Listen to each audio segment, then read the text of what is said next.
علم کا اٹھا لیا جانا۔ عبداللہ ابن عامر ابن عاص رضی اللہ عنہما سے روایت ہے، میں نے رسول اللہ صلی اللہ علیہ وسلم کو فرماتے ہوئے سنا،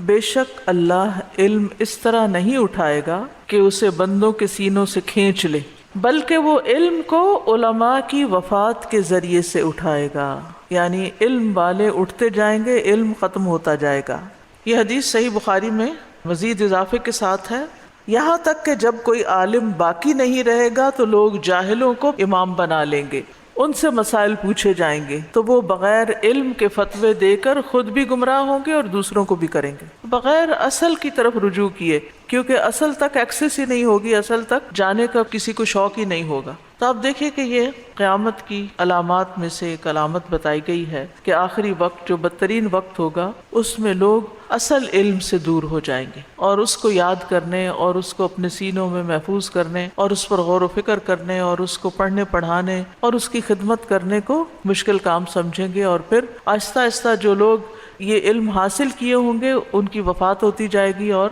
باقی پھر جاہل لوگ رہ جائیں گے لوگوں کو دینی اعتبار سے رہنمائی کرنے کے لیے۔ اس حدیث سے یہ بات بھی پتہ چلتی ہے کہ اللہ تعالیٰ اپنے بندوں کو علم عطا کرنے کے بعد ان سے چھینتا نہیں، کیونکہ یہ اس کا ان پر فضل اور مہربانی کرنا ہوتا ہے۔ اور جب کوئی شخص سنسیئرٹی کے ساتھ دل لگا کر شوق سے علم حاصل کرنے لگتا ہے اور اس کو یاد رکھنے کی کوشش کرتا ہے تو پھر اللہ سبحانہ وتعالیٰ اس کو اس نعمت سے محروم نہیں کرتا کہ وہ اس سے چھین لے، لیکن اصل مشکل کیا ہے کہ علم والے کم ہو جائیں گے، اور پھر خاص طور پر دین کے علم والے کم ہو جائیں گے، اور جو باقی بچیں گے وہ فوت شدہ لوگوں کی کمی پوری نہیں کر سکیں گے۔ اور یہاں آپ صلی اللہ علیہ وسلم نے امت کو خبردار کیا ہے، ڈرایا ہے کہ ایک وقت آئے گا کہ امت سے یہ خیر اٹھا لی جائے گی اور لوگ پھر جہالت میں ہی مبتلا ہو جائیں گے۔ تو اس لیے کتنا ضروری ہے کہ ہم لوگ اس دین کے علم کو سیکھنے کے لیے وقت نکالیں، اس کی طرف توجہ کریں، اور اس کو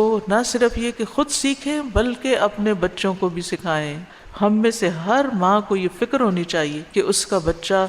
دین کی کتنی تعلیم اور دین کی کتنی سمجھ بوجھ حاصل کر رہا ہے، کہ وہ ایک مسلمان کی حیثیت سے جی سکے، اس کو بنیادی مسائل کا کتنا علم ہے، کیا عقیدے کی بنیادی چیزیں کہ وہ شرک سے بچ سکے، بدعت سے بچ سکے، اور کسی بھی ایسے نظریے سے متاثر نہ ہو کہ جو اس کے ایمان میں بگاڑ پیدا کرنے والے۔ اسی طرح عبادات کو ٹھیک سے ادا کرنا آتا ہو، اسی طرح ریلیشن شپس میں اس کو بڑے چھوٹے کی تمیز پتہ ہو، پھر اسی طرح لوگوں کے ساتھ معاملات، عام لوگوں کے ساتھ، اور اگر کوئی خاص فیلڈ ہے اس کا، کوئی بزنس ہے یا جاب ہے یا کسی اور معاملے میں وہ کام کر رہا ہے تو اس معاملے سے متعلق وہ حلال و حرام کو جانے۔ کیا ہم میں سے کسی کا بیٹا اگر بزنس شروع کرتا ہے تو ہم اس کو یہ تلقین کرتے ہیں کہ بیٹا اس میں حلال حرام کو جان لو، اور اگر وہ کچھ کمانے لگتا ہے تو کیا ہمیں فکر ہوتی ہے کہ وہ زکوٰۃ بھی ادا کر رہا ہے یا نہیں، اور اس کو اپنے زکوٰۃ کے مسائل پتہ ہیں یا نہیں؟ پھر یہ کہ اگر اس کے پاس ایک سرٹن اماؤنٹ جمع ہو گئی ہے تو اس کے اوپر حج فرض ہو گیا ہے، کیا وہ اپنے حج کی فکر کر رہا ہے یا نہیں؟ ہمیں بحیثیت والدین اپنے بچوں کی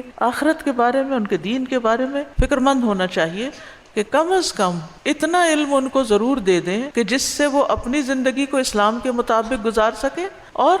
اپنے بچوں کو پھر اسلام پہ قائم رکھ سکیں، کیونکہ جو دین انسان گھر سے سیکھتا ہے اس کی بات ہی کچھ اور گھر میں ہو سکتا ہے کہ آپ اتنی بڑی عالمہ نہ ہو کہ اس کو سب کچھ سکھا پڑھا سکیں، تو پھر استاد کا انتظام کر لیں۔ ایسے بہت سے پڑھے لکھے طالب علم موجود ہیں کہ جو 8 سال علم میں لگانے کے بعد کوئی درزی کا کام کر رہا ہے تو کوئی ٹیکسی چلا رہا ہے تو کوئی کچھ کر رہا ہے۔ ایسے لوگوں کو ایکسپلور کریں کہ کون علم والے ہیں، ان کو معقول تنخواہوں پر اپنے بچوں کی تعلیم کے لیے گھر میں بلائیں، اور اپنے بچوں کے ساتھ اور بچوں کو بھی اکٹھا کر لیں، تاکہ آپ کے بچے اتنا دین ضرور جانیں کہ خود بھی اس پہ قائم رہیں اور اپنے گھر والوں کو بھی آگ سے بچا سکیں۔